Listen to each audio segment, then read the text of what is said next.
बिस्मिल्लाहिर्रहमानिर्रहीम अस्सलामु अलैकुम वरहमतुल्लाहि वबरकातुहू। Welcome to LIS Urdu. मैं हूं Imran Haider. My dear student, कैसे आप लोग? यकीनन बहुत अच्छे से होंगे। My dear student, management of serial publication course code 5654 और MLAS का लास्ट कोर्स कोड हम डिस्कस कर रहे हैं और आज हम इसकी जो है वो यूनिट नंबर जो है वो 14 और यूनिट नंबर 15 को हम जो है वो डिस्कस करेंगे इंशाल्लाह। यूनिट नंबर 14 जो है वो यूनियन कैटलॉग ऑफ सीरियल्स के हवाले से है और यूनिट नंबर जो 15 है वो preservation and conservation of serials के हवाले से है। तो माय स्टूडेंट, यूनियन कैटलॉग के हवाले से तो आप ऑलरेडी जो है वो पढ़ चुके हुए हैं। यूनियन कैटलॉग ये आपके लिए कोई इतना मुश्किल ये यूनिट नहीं होगा और प्रिजर्वेशन और कंजर्वेशन के हवाले से भी आप चीज़ें ऑलरेडी पहले पढ़ चुके हैं। लेकिन इनमें से कुछ मोस्ट इंपॉर्टेंट टॉपिक जो सीरियल्स के हवाले से हैं कि इनकी सीरियल्स की यूनियन कैटलॉग किस तरह से करनी है और सीरियल्स की प्रिजर्वेशन और कंजर्वेशन का क्या तरीकाकार होगा, इसमें हम जो है वो इंशाल्लाह डिस्कस करेंगे। तो हमारे स्टूडेंट अपने पास एक बॉल पेन और नोटबुक लाजमी रखें। जो चीज़ें नोट करने वाली हैं साथ साथ उनको नोट कीजिएगा। एक की पॉइंट बनाते जाएंगे तो आपके जहन में ये पूरी वीडियो भी चल जाएगी और वो की पॉइंट्स देखते जाएंगे और आपका टॉपिक जो है वो इजीली क्लियर हो जाएगा। तो हमारे स्टूडेंट अपने साथ एक बॉल पेन और नोटबुक लाजमी रखें। इस वीडियो को सुने, इस स्लाइड को देखें, एक दफ़ा वीडियो को पॉज करके इस पूरी स्लाइड को एक दफ़ा रीड कर लिया करें। उसके बाद फिर जो चीज़ें मैं आपको बता रहा हूँ उनके की पॉइंट बनाते जाएंगे। जब आप की पॉइंट बनाते जाएंगे तो ये पूरी वीडियो आपके जहन में चलना शुरू हो जाएगी और आप उस टॉपिक को इजीली डिफाइन कर पाएंगे। पेपर में भी आप उसको बड़े अच्छे तरीके से लिख पाएंगे। तो माय स्टूडेंट, अगर अभी तक इस चैनल का आप हिस्सा नहीं बने तो इस चैनल का लाजमी हिस्सा बन जाए। इस पे आपको बेशुमार वीडियोस जो है वो आने वाले वक्तों में भी मिलेंगी और अभी भी इस चैनल के ऊपर मौजूद है। तो इसको ब्रीफली विजिट भी लाजमी करें। आपके प्रोफेशन के हवाले से आपको बहुत सी टेक्निकल चीज़ें जो हैं वो इससे मिलेंगी। बिस्मिल्लाहिर्रहमानिर्रहीम। Union catalogue of serials. Catalogue के बारे में आप में से कौन नहीं जानता, सब लोग जानते हैं और सब लोग पढ़ चुके हैं। अब फोर्थ सेमेस्टर है, उसमें हम बेशुमार दफ़ा हम कैटलॉग के बारे में पढ़ चुके हैं। तो कैटलॉग किसी भी लाइब्रेरी में मौजूद किताबों के मुकम्मल रिकॉर्ड को कहा जाता है और इसको लाइब्रेरी जो है वो खुद तैयार करती है। जो लाइब्रेरी के अंदर मटेरियल मौजूद होता है उसकी एक पूरी कैटलॉग बनाई जाती है। कैटलॉग बॉक्स मौजूद होते हैं और उसके अंदर कैटलॉग कार्ड पड़े हुए होते हैं जिसके थ्रू यूज़र जो है वो आसानी के साथ अपनी बुक को सर्च कर सकते हैं। लेकिन ये चीज़ें, ये सारा तरीका का रवायती था। अब सिस्टम चेंज हो चुका है। अब इसकी जगह पे कंप्यूटराइज कैटलॉग ने इसकी जगह ले ली है। ठीक है, अब आते हैं यूनियन कैटलॉग। यूनियन कैटलॉग के बारे में भी आप ऑलरेडी पढ़ चुके हुए हैं। यूनियन थोड़ा सा अगर अल्फाज के ऊपर आप ध्यान दें तो यूनियन किससे मुराद क्या है? एक यूनियन बन जाती है ना, एक पूरा एक ग्रुप बन जाता है। तो यूनियन कैटलॉग कि जिसको 2 या 2 से 3 या इससे भी ज़्यादा लाइब्रेरियां मिलकर बनाती हैं तो उसको यूनियन कैटलॉग कहा जाता है। कि जो अपना वो सब लाइब्रेरीज होती हैं वो अपना रिकॉर्ड एक जगह पे इकट्ठा कर लेती हैं और एक जगह पे इकट्ठा करने से उनका जब एक ही कैटलॉग रेडी हो जाता है तो उसको यूनियन कैटलॉग कहा जाता है। ठीक है, और इस तरह ये एक दूसरे के साथ तावन करते हैं। तावन करके एक दूसरे की जो चीज़ें होती हैं वो उनको इंटर लाइब्रेरी लोन की सूरत में एक दूसरे के साथ शेयर कर लेते हैं। कोई किसी से कुछ चीज़ लेनी हो तो उससे ले लेते हैं, अगर किसी को कुछ ज़रूरत है तो उसको दे देते हैं। इसी तरह से एक दूसरे के साथ तावन करके ये डेटाबेस भी बनाए जाते हैं जिसके थ्रू एक दूसरे की हेल्प की जाती है और एक दूसरे के साथ मटीरियल वगैरह को शेयर कर लिया जाता है। सीरियल की यूनियन कैटलॉग से मुराद है कि जो प्रिंट फॉर्म है, माइक्रो फॉर्म है या कंप्यूटर में बनाया जाने वाला जो कैटलॉग है उसको क्या कहा जाएगा? Serial union catalogue. इस कैटलॉग के अंदर बिब्लियोग्राफिकल रिकॉर्ड मौजूद होता है, कलेक्शन ऑफ मटेरियल के हवाले से रिकॉर्ड मौजूद होता है और सोर्स वगैरह जो है वो ये शामिल होते हैं इस कैटलॉग के अंदर। जिस तरह से लाइब्रेरियाँ जो है वो यूनियन कैटलॉग तैयार करती हैं, इसी तरह से 2 या 2 से ज़ायद लाइब्रेरियां मिलकर सीरियल का यूनियन कैटलॉग तैयार कर लेती हैं ताकि वो बेहतर से बेहतर सर्विस फराहम कर सके और जिस भी यूज़र को, जिस भी रिसर्चर को अगर किसी जो है वो सीरियल्स की ज़रूरत पड़ जाती है तो अगर एक लाइब्रेरी के पास नहीं है तो यूनियन कैटलॉग के थ्रू जो लाइब्रेरियाँ, जिन लाइब्रेरियों ने आपस में मिलकर एक यूनियन कैटलॉग बनाया हुआ होगा उसके थ्रू वो यूज़र जो है वो उसकी जो है वो अपनी उसकी जो ज़रूरत है वो लाइब्रेरियाँ जो है वो उस लाइब्रेरी से जिसके पास ये मटेरियल होगा उसे हासिल करके, एक्सेस करके इस यूज़र को फ्राहम कर देती हैं। Function of union catalogue. तो ट्रेडिशनली अगर देखा जाए तो यूनियन कैटलॉग का मकसद क्या होता है? यूनियन कैटलॉग का मकसद यही होता है कि जो 2, 3, 4 लाइब्रेरीज हैं उनका रिकॉर्ड एक जगह पे इकट्ठा हो जाता है। जब एक जगह पे इकट्ठा हो जाता है तो वो एक यूनियन कैटलॉग बन जाता है। तो वो एक ही जगह पे जो तमाम रिसोर्सेज होते हैं वो एक ही जगह पे जमा हो जाते हैं, जिसकी वजह से जो भी यूज़र है उसके लिए आसानी हो जाती है कि एक लाइब्रेरी के अंदर मिसाल के तौर पर 3000 जो बुक्स हैं, तो अगर दूसरी लाइब्रेरी उसके पास 12,000 हैं, इसके अलावा अगर तीसरी लाइब्रेरी है उसके पास 20,000 हैं, एक लाइब्रेरी है उसके पास जो है वो 5,000 हैं। तो इस तरह से जब इकट्ठी होंगी तो अगर एक एक होंगी तो वही 5, 10, 3 इतनी रहेंगी ना, लेकिन जब इकट्ठी हो जाएंगी तो सबकी मिलकर तादाद ज़्यादा हो जाएगी और सर्विसेज भी उनकी बेहतर हो जाएंगी और जो यूज़र है उसके लिए आसानी हो जाएगी। इसी तरह से जो सीरियल्स का यूनियन कैटलॉग बनाने का मकसद भी यही होता है कि इस बेसिकली कैटलॉग है क्या चीज़? बेसिकली कैटलॉग क्या है कि वो एक आइडेंटिफिकेशन है, बुक्स की आइडेंटिफिकेशन है कि हम बुक्स को लोकेट कर सकते हैं, बुक्स की शनाख्त कर सकते हैं। तो इसी तरह से जो जर्नल्स का यूनियन कैटलॉग है, सीरियल्स का जो यूनियन कैटलॉग है, उसका मकसद भी यही है कि वो जो जर्नल है, जो सीरियल्स है, तो लाइब्रेरी में कहाँ पर मौजूद है, किस जगह पर मौजूद है, वो उसकी मालूमात हासिल करना जो है वो इससे आसान हो जाता है। ठीक है, इसके फंक्शन में register of existing serial resources, अगर इसके रजिस्टर की अगर बात की जाए तो ये मखसूस इलाके का एक रजिस्टर बना दिया जाता है कि सीरियल में जो है वो लोकेशन को मालूम करने के हवाले से एक टूल के तौर पर ये रजिस्टर काम करता है। इसकी सिंपल एग्जांपल दे देता हूँ कि आप किसी जगह पे किसी हॉस्पिटल में जाते हैं या किसी होटल वगैरह में जाते हैं तो वहाँ पे आपकी एक एंट्री की जाती है। तो उस एंट्री के थ्रू क्या हो जाता है कि आप किस रूम के अंदर हैं, किस जो है वो फ्लोर में है और कौन सा आपका जो है वो बन रहा है वहाँ पे रूम कौन सा बन रहा है, तो इसकी एक डिटेल मिल जाती है। ठीक है, इसी तरह से जब इसके रजिस्टर के अंदर ये तमाम एंट्रीज एंटर कर दी जाती हैं तो इसकी लोकेशन हासिल करना जो है वो आसान हो जाता है। इसकी सिलेक्शन डी सिलेक्शन के हवाले से मदद हासिल में हो जाती है और कौन सी चीज़ किस हवाले से किस जगह पे पड़ी हुई है और कौन सी चीज़ ऑलरेडी हमारे पास मौजूद है, कौन सी चीज़ हमने परचेज़ करनी है और कौन सी चीज़ परचेज़ नहीं करनी। तो इस रजिस्टर के अंदर ये तमाम रिकॉर्ड जो है वो मौजूद होता है सीरियल्स के हवाले से। और उसके अलावा अचीविंग फिज़िकल एक्सेस कि इसमें अब यूनियन कैटलॉग जो है वो सीरियल का यूनियन कैटलॉग इसकी बड़ी जो समझने का बड़ा फ़ायदा क्या है कि इसकी लोकेशंस वगैरह बना, इसके थ्रू क्या किया जाता है, इसकी लोकेशन बना दी जाती है यूनियन कैटलॉग के थ्रू। तो इस तक एक्सेस करना जो है वो आसान हो जाता है। ये जो यूनियन कैटलॉग है वो उस मटेरियल तक एक्सेस करने में मदद फराहम करता है। उसके अलावा इंटर लाइब्रेरी लोन के हवाले से एक ये बेहतरीन टूल्स के तौर पर काम करता है, जिससे अब इंटर लाइब्रेरी लोन क्या है कि एक लाइब्रेरी के अंदर मटेरियल है और वो दूसरी लाइब्रेरी के अंदर मटेरियल नहीं है और जिस लाइब्रेरी के अंदर मटेरियल नहीं है वो आपसे जो है वो लोन के ऊपर मटेरियल लेंगे। लोन के ऊपर किस तरह से लेंगे कि उसकी टर्म एंड कंडीशन जब यूनियन कैटलॉग बनाया जाता है तो सब लाइब्रेरीज आपस में उसकी टर्म एंड कंडीशन तय कर लेती हैं, तो उस टर्म एंड कंडीशन के ऊपर फिर वो एक्सेस हासिल करके तो वो मटेरियल हासिल किया जा सकता है। तो एक दूसरे के साथ इंफॉर्मेशन को शेयर किया जा सकता है, एक दूसरे से इंफॉर्मेशन को हासिल किया जा सकता है और एक दूसरे को लोन पे मटेरियल दिया भी जा सकता है और लिया भी जा सकता है। तो इससे क्या फिजिकल एक्सेस में ये जो है वो यूनियन कैटलॉग जो है वो मददगार साबित होता है। इन्वेंट्री ऑफ सीरियल कलेक्शन की अगर बात की जाए, 2 या 2 से ज़्यादा लाइब्रेरियाँ जो यूनियन कैटलॉग बनाती हैं तो उनके सीरियल्स की इंफॉर्मेशन हासिल करना आसान हो जाता है।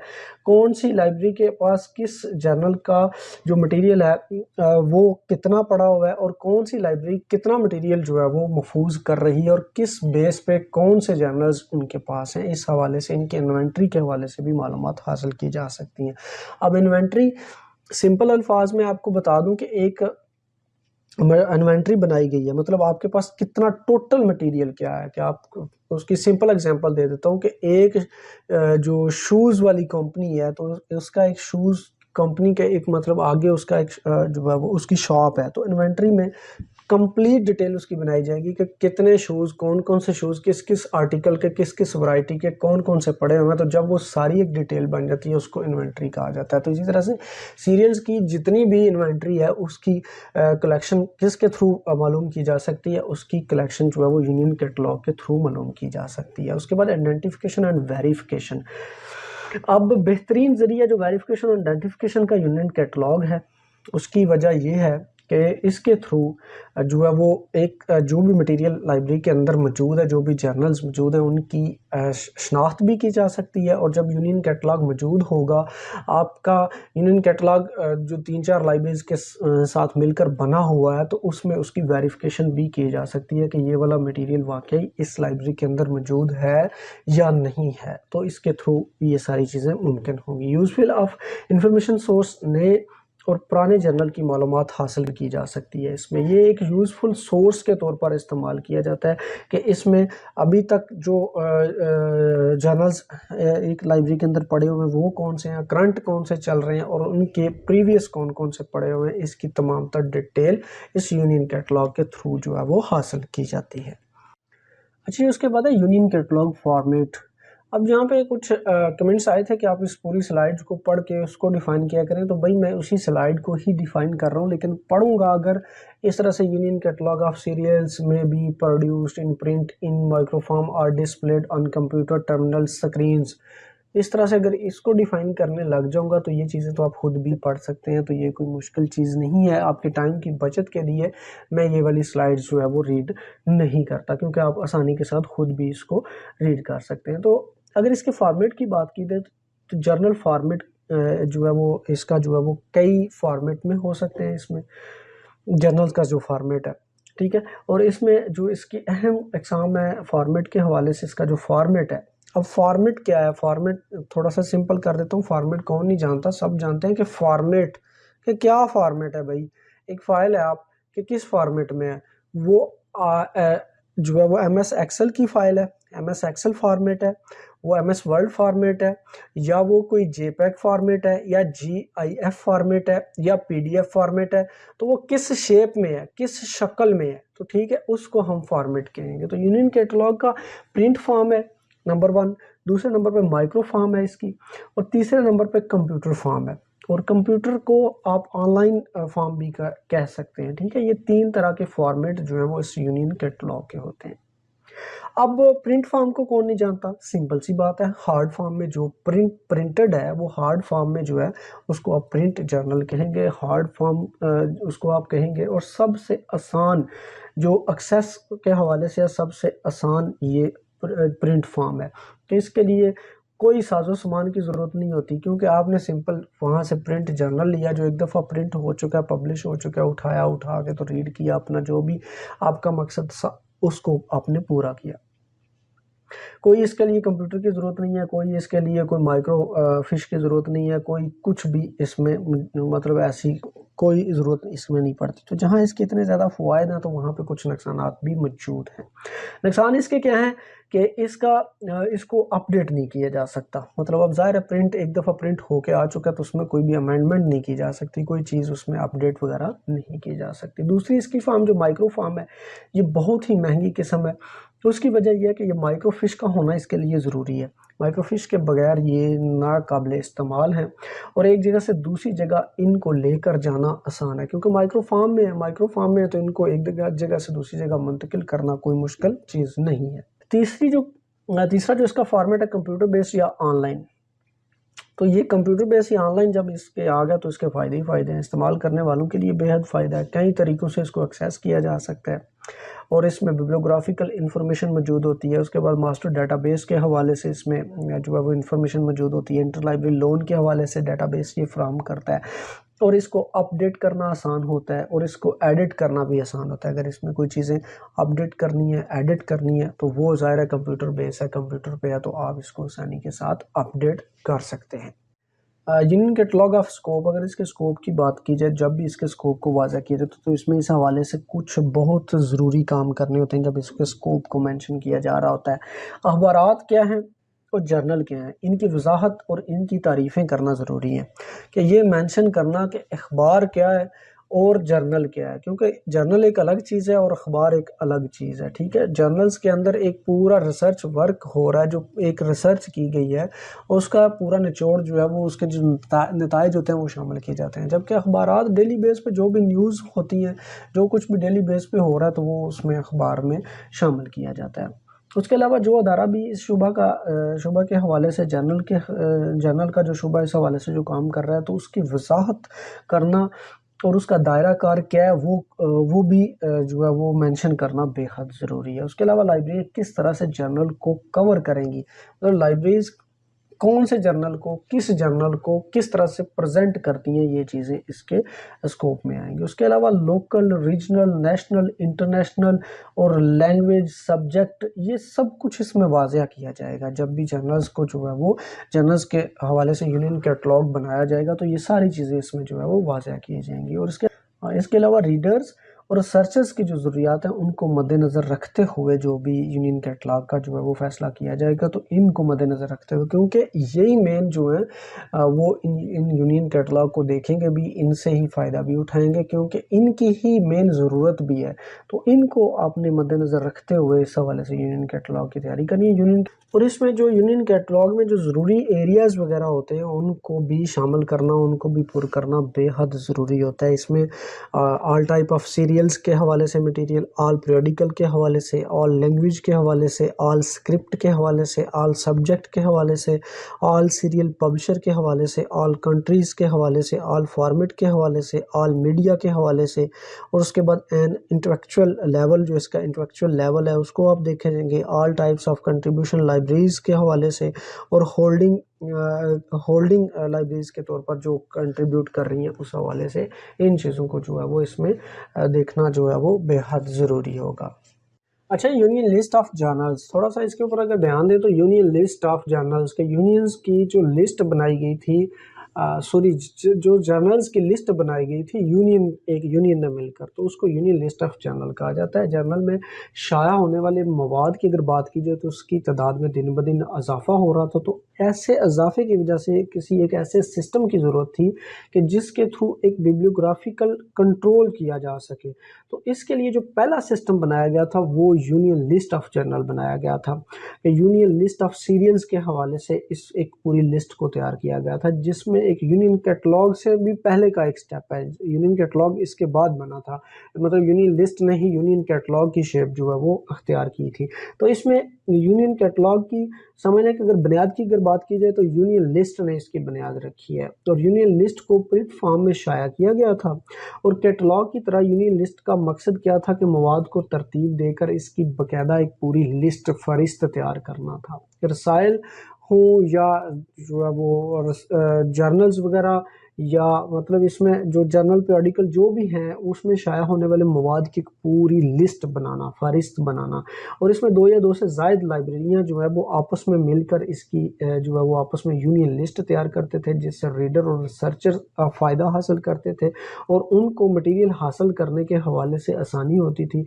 मौजूदा दौर में इसी टर्म को, जो यूनियन लिस्ट है उसी टर्म को जो है वो यूनियन कैटलॉग, इसी टर्म ने जो है वो अब यूनियन लिस्ट की बजाय यूनियन कैटलॉग जो है वो अब ये टर्म इसमें तब्दील हो चुकी है। इसको अब हम जो है वो यूनियन कैटलॉग कहते हैं। अच्छा जी, preservation and conservation of serials के हवाले से आप पहले भी पढ़ चुके हैं, तो ये चीज़ें कोई मुश्किल नहीं है, आसान सी चीज़ें हैं। प्रिजर्वेशन ऑफ सीरियल्स के हवाले से जो है वो जूडिस के मुताबिक जो है वो मौजूदा दौर में सीरियल्स को महफूज करना लाइब्रेरियन के लिए बहुत मुश्किल फ़ैसला है कि कौन से सीरियल्स को रखा जाए, कौन से सीरियल्स को ना रखा जाए, और एक अरसे तक किस सीरियल्स को रखना ज़रूरी है लाइब्रेरी के अंदर। अब इतने ज़्यादा सीरियल्स जो आ रहे हैं, अगर उनको सबको महफूज करना शुरू कर दिया जाए तो वो एक नामुमकिन सी बात है। तो लिहाजा इसमें लाजमी जो है वो चीज़ें देखनी पड़ेंगी कि कौन सी रखनी है, कौन सी नहीं रखनी है। तो इसको महफूज करने के हवाले से जो है वो लाइब्रेरियाँ जो है वो छोटी लाइब्रेरियाँ हों या बड़ी लाइब्रेरियाँ हों, तो उस हवाले से कोई ना कोई प्रोग्राम जो है वो तैयार करना चाहती हैं, तैयार करती भी हैं, जिसके मुताबिक इनको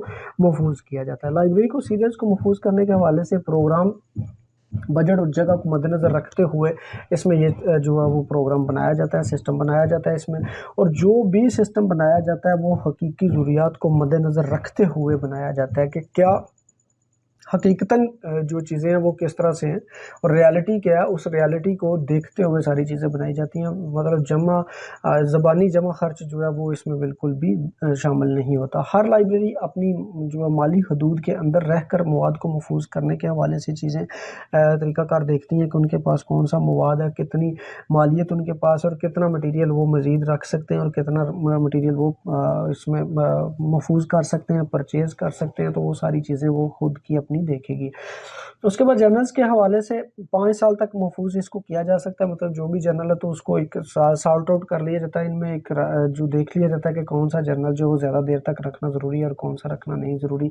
तो जो बहुत ज़रूरी है उनको भी 5 साल तक महफूज किया जाता है। इसके बाद फिर चेक कर लिया जाता है कि कौन सा ज़रूरी है कौन सा नहीं है, तो उसमें से इन चीज़ों को फिर निकाल ली जाता है। इनको महफूज करने के हवाले से मैनेजमेंट को इनके 2 असूलों को मद्देनज़र रखना होता है, या इसको समझने के मैनेज करने के हवाले से, महफूज करने के हवाले से जो मैनेजमेंट है वो इन 2 असूलों की कारबंद होती है कि तमाम लाइब्रेरियाँ मवाद को महफूज, तमाम जो लाइब्रेरियाँ वो मवाद को महफूज नहीं कर सकती। मतलब अब इतना बेशुमार मवाद है तो वो लाइब्रेरी के बस की बात नहीं है कि वो सारा मवाद जो है वो महफूज कर सके। और तमाम लाइब्रेरियाँ मवाद को महफूज करना, तमाम मवाद जो है वो लाइब्रेरियों के लिए ज़रूरी भी नहीं है कि उन सारे मवाद को महफूज भी करें। 2 असूल समझ लें कि तमाम लाइब्रेरियाँ मवाद को महफूज नहीं करती, या तमाम लाइब्रेरियों के लिए ये मुमकिन नहीं है कि सारे मवाद को महफूज करें। और तमाम लाइब्रेरियाँ मवाद को महफूज करना, तमाम जो मवाद है उसको करना ज़रूरी भी नहीं समझती। ठीक हो गया, ये 2 असूल इनको मद्देनज़र रखते हुए इसको जो है वो महफूज किया जाता है। हर लाइब्रेरी जो होती है वो अपनी ज़रूरत के पेश नज़र ही अपना प्रोग्राम जो है वो, जो भी प्रोग्राम होता है वो हर लाइब्रेरी ने अपनी ज़रूरत को पेश नज़र रखते हुए, उसकी क्या ज़रूरत है, उसकी क्या डिमांड है, उसको मद्देनज़र रखते हुए उसने जो है वो अपना एक प्रोग्राम बनाना होता है।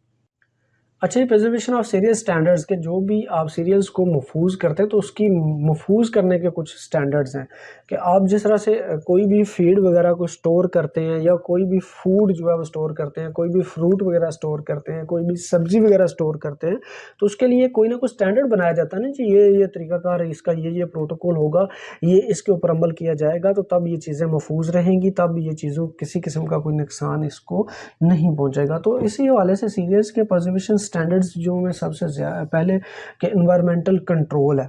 एनवायरमेंटल कंट्रोल क्या है कि सबसे अहम फैक्टर है ये, माहौल को बेहतर होना बहुत ज़रूरी है इसके लिए कि जहाँ पे भी आप सीरीज़ वगैरह को महफूज कर रहे हैं उसका एनवायरनमेंट जो है वो बेहद अच्छा और जो है वो एक फ्रेंडली एनवायरनमेंट होना चाहिए, जो उसकी सीरियल्स की जो सीरियल्स के हवाले से है, एक जो एनवायरनमेंट है उसके मुताबिक होना चाहिए। लाइब्रेरी मवाद को महफूज करने के हवाले से जो टेम्परेचर है वो 68 से 70 फ़ारेनहाइट टेम्परेचर जो है वो बेहतरीन होता है। ये लाइब्रेरी मवाद के लिए काबिल कबूल होता है, जिसमें जो है वो ना तो इससे कम होना चाहिए और ना ही इससे ज़्यादा होना चाहिए। अगर इससे कम और ज़्यादा होगा तो फिर क्या, फिर आपके जो मटेरियल है उसको नुकसान पहुंचेगा, उसकी एज में भी जो है वो कमी आ जाएगी और काफ़ी मटेरियल जो है वो ज़ाया होने के चांसेस भी होंगे। उसके बाद फ़िज़िकल कंट्रोल की अगर बात कीजिए तो फ़िज़िकल कंट्रोल जो है वो बेहतर होना चाहिए, स्टोरेज का निज़ाम बेहतर होना चाहिए। मतलब फ़िज़िकल कंट्रोल में क्या है कि आपका जो स्टोरेज एरिया है, जो आपका स्टोर वगैरह है वो बेहतरीन अंदाज से होने चाहिए, वहाँ पे बेहतर निज़ाम होना चाहिए और उसमें बाकायदा जो है वो शेल्विंग का निज़ाम बेहतर होना चाहिए। उसके बाद उसमें सर्कुलेशनिंग और इसके अलावा सर्कुलेशन और हैंडलिंग के हवाले से वो बेहतर अंदाज में काम कर सके। उसके बाद डिज़ास्टर प्रिपेयर्डनेस के गैर यकीनी सूरत-ए-हाल, डिज़ास्टर, अब डिज़ास्टर पे थोड़ा सा ध्यान दें तो आपने काफ़ी दफ़ा सुना होगा कि डिज़ास्टर मैनेजमेंट की तरफ से ये चीज़ें आगाह की गई थी कि कोई ना कोई तूफ़ान या कोई ऐसी जो वो कुदरती आफ़ात की तरफ जो है वो इशारा कर रही होती हैं। मौसम की ख़राबी है जी, आंधी है, बारिश है, तूफ़ान है, तो बहुत ज़्यादा तूफ़ान आने वाला है, तो उसमें डिज़ास्टर मैनेजमेंट पहले से ये सारी चीज़ें जो है वो गैर यकीनी सूरत-ए-हाल के हवाले से वो बता देती हैं। तो गैर यकीनी सूरत-ए-हाल के मुताबिक प्लानिंग होनी होती है। अब इस सीरियल्स के अंदर भी तो फिर नुकसान का खतरा कम हो जाता है। कहीं पे भी किसी जगह पे भी अगर जब गैर यकीनी सूरत-ए-हाल को देखते हुए प्लानिंग वगैरह तैयार कर ली जाए तो वो कुदरती आफ़ात से महफूज रहने के हवाले से कोशिश कर ली जाए तो काफ़ी हद से इन चीज़ों से महफूज रहा जा सकता है। तो लाइब्रेरियों को भी इसी तरह से डिज़ास्टर मैनेजमेंट में प्रॉपर जो है वो प्लानिंग करनी होती है। तूफ़ान, ज़लज़ला, बारिश, बाकी कुदरती आफ़ात से निपटने के लिए कोई आग वगैरह अगर लग जाती है या इस तरह का कोई और हादसा हो जाता है तो इस हवाले से उनके पास क्या तैयार प्लान है कोई या नहीं है, और अगर नहीं है तो उसके मुताबिक बाकायदा एक प्लान जो है वो बनाना पड़ेगा। तरक्की याफ्ता ममालिक में इस किस्म की बाकायदा पॉलिसियाँ बनाई जाती हैं और इस हवाले से बाकायदा पॉलिसियों के मुताबिक जो है वो सारी चीज़ें तय की जाती हैं, चलाई जाती हैं। तो इस तरह से वो अपने सीरियल्स को, अपनी जितनी भी कलेक्शन है जो उन्होंने महफूज की हुई होती है, तो उस हवाले से उसको जो है वो इस तरह की मौसमी असरात, डिज़ास्टर मैनेजमेंट, इन सारी चीज़ों से जो है वो महफूज कर सकते हैं। अच्छा जी, उसके बाद है कंजर्वेशन एंड प्रिवेंटिव मेजर्स। कि कंजर्वेशन क्या होता है? प्रिजर्वेशन होता है कि महफूज करना। तो कंजर्वेशन होता है कि जो मटेरियल महफूज किया गया था ना, तो उसमें अगर कोई मटेरियल डैमेज हो गया तो उसको कैसे मतलब महफूज किया जा सकता है, उसको कैसे मज़ीद उससे फ़ायदा हासिल किया जा सकता है, और उसको उसकी समझ लें कि ज़िंदगी को बचाया किस तरह से जा सकता है। तो जो भी मटेरियल लाइब्रेरी के अंदर ख़राब होता है उसको मज़ीद ख़राब होने से महफूज करने के हवाले से ये जो है इक़दाम किए जाते हैं। लाइब्रेरी मटेरियल को महफूज करने के लिए जो है वो केमिकल स्प्रे भी की जा सकती है। उसके बाद फ्यूमिगेशन की जाती है। फ्यूमिगेशन चैम्बर्स में जो है वो मटेरियल सारा जो है वो रख कर उसकी फ्यूमिगेशन की जाती है। फ्यूमिगेशन का मकसद ये होता है कि जितना भी उसको कीड़े मकोड़े वगैरह, कोई इस तरह की जो चीज़ें, अगर कोई दीमक वगैरह कोई इस तरह की चीज़ें हैं तो उनसे उसको महफूज किया जा सके। तो केमिकल वगैरह डालकर या फ्यूमिगेशन चैम्बर के अंदर इस मटेरियल को रख के तो इसको जो है वो फ्यूमिगेशन किया जाता है। इसके अलावा भी तरीकाकार मौजूद होते हैं जो लाइब्रेरी प्रोफेशनल्स की मदद हासिल करके तो इसमें मज़ीद चीज़ें जो है वो कंजर्वेशन के हवाले से की जा सकती हैं। या फिर प्रोफेशनल को बाकायदा अपॉइंट कर लिया जाता है। जो बड़ी लाइब्रेरीज़ हैं तो उसमें वो बाकायदा इस कंजर्वेशन के हवाले से जो प्रोफेशनल्स हैं उनको अपॉइंट कर लेते हैं, उनको अपनी लाइब्रेरी का हिस्सा बनाते हैं। तो वो इस तरह से लाइब्रेरी को बेहतर से बेहतर अंदाज से करने की कोशिश करते हैं। तो इसमें कुछ पॉइंट जो ज़रूरी हैं, library premises kept well aired, कि जो आपकी लाइब्रेरी प्रीमिसेस, क्योंकि ये शुरू दिन से आपको चीज़ें बता रहा हूँ कि लाइब्रेरी की जो बिल्डिंग है उसको मुनासिब हवा का उसका निज़ाम होना चाहिए, गर्दो गुबार वगैरह से वो पाक होनी चाहिए, हवा का क्रॉस बिल्कुल बेहतरीन होना चाहिए। ऐसा नहीं होना चाहिए कि आपकी लाइब्रेरी के अंदर हवा वगैरह आए ना, ताज़ा हवा लाइब्रेरी के अंदर दाखिल ही ना हो। अगर दाखिल होती भी है तो उसमें कोई क्रॉस का कोई सीन नहीं है कि हवा क्रॉस हो जाए, ऐसा कोई सीन नहीं है। तो इस तरह की चीज़ें जो है वो मुनासिब बिल्डिंग का इंतज़ाम करना जो है वो बेहद ज़रूरी है। उसके बाद आइडियल एनवायरनमेंट, बेहतर माहौल हो, मतलब आइडियल माहौल उसके लिए। ये इससे पहले भी मैंने काफ़ी दफ़ा बताया कि एयर कंडीशन का इस्तेमाल लाइब्रेरी के अंदर, जो एयर कंडीशन वगैरह चलते रहते हैं तो उसका मकसद ही ये होता है जब गर्मी के अंदर टेम्परेचर को बरकरार रखा जाए और उसमें एक अच्छा माहौल जो है आइडियल एनवायरनमेंट जो है, ना ज़्यादा गर्मी हो ना सर्दी हो, एक अच्छा माहौल जो है वो बरकरार रखा जाए, एक माहौल बनाया जाए। और अगर सर्दी है तो उसमें ज़्यादा नमी नहीं होनी चाहिए, और अगर गर्मी है तो उसमें ज़्यादा दर्जा हरारत नहीं होना चाहिए। करेक्ट टेम्परेचर, हाँ जी। उसके बाद है करेक्ट टेम्परेचर। तो टेम्परेचर के हवाले से अगर बात की जाए, दर्जा हरारत की अगर बात की जाए, तो नमी अगर हो या गर्मी हो तो उस हवाले से इंटरनेशनल जो स्टैंडर्ड है उनको फॉलो करना चाहिए, और उस इंटरनेशनल स्टैंडर्ड के मुताबिक ही लाइब्रेरी के अंदर जो है वो टेम्परेचर होना चाहिए। मेटेलिक शेल्स की अगर बात की जाए तो मेटेलिक शेल्स का ज़्यादा इस्तेमाल किया जाए, क्योंकि मेटेलिक शेल्स लकड़ी की बजाय ज़्यादा देर पा होते हैं, और लकड़ी को कीड़ा वगैरह लगना, दीमक वगैरह लगना, इस तरह की चीज़ें लगने का ख़तरा ज़्यादा होता है और इनकी लाइफ कम होती है। तो मेटेलिक अगर इस्तेमाल की जाएंगी तो इस तरह से कीड़े मकोड़े ना तो उस अलमारी को लगेंगे, शेल्स को लगेंगे, और ना ही फिर उनसे मुंतकिल होकर बुक्स को लगेंगे। तो इस तरह से इसका मेटेलिक शेल्स का इस्तेमाल करना चाहिए। फायर प्रोटेक्शन के आग बुझाने का निज़ाम और आलात मौजूद होने चाहिए। आपने देखा बड़ी बड़ी बिल्डिंग के अंदर फायर के हवाले से बाकायदा उसके जो है वो सिलेंडर मौजूद होते हैं। उसके अलावा भी काफ़ी जो साजो सामान है पानी के हवाले से, बाकी जो ज़रूरी चीज़ें हैं वो सारी चीज़ें जो हैं वो मौजूद होती हैं। तो इसी तरह से इसमें भी ये बाकायदा ये चीज़ें कि अगर खुदा न खास्ता कोई आग वगैरह का सीन होता है तो उसको महफूज करने के हवाले से पूरी एक जो है वो हिकमत अमली बनाई गई हो।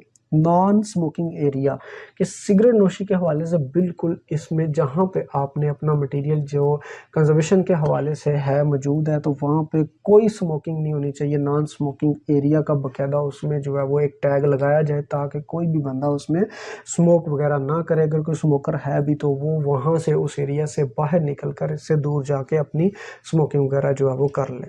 हाँ जी, तो हमारे स्टूडेंट यकीनी तौर पर ये 2 यूनिट भी आपके जो है वो कवर हो चुके हैं, कंसेप्ट आपके क्लियर हो चुके हैं। अगर किसी किस्म का कोई मसला मसाइल हो जो आपको परेशान कर रहा हो, ऐसी कोई चीज़ जो आपको समझ ना आ रही हो, तो वो कमेंट सेक्शन में लाजमी मेंशन कीजिएगा। इंशाल्लाह उस हवाले से भी आपको प्रॉपर गाइड कर दिया जाएगा। अपना और अपने अहले खाना का बहुत सा ख्याल रखिएगा। मुझे भी अपनी दुआ में हमेशा याद रखिएगा। इंशाल्लाह नेक्स्ट यूनिट के साथ होगी बहुत ही जल्द आपसे मुलाकात। अल्लाह हाफिज़। मेरे साथ मिलकर बोल दीजिए, पाकिस्तान हमेशा जिंदाबाद।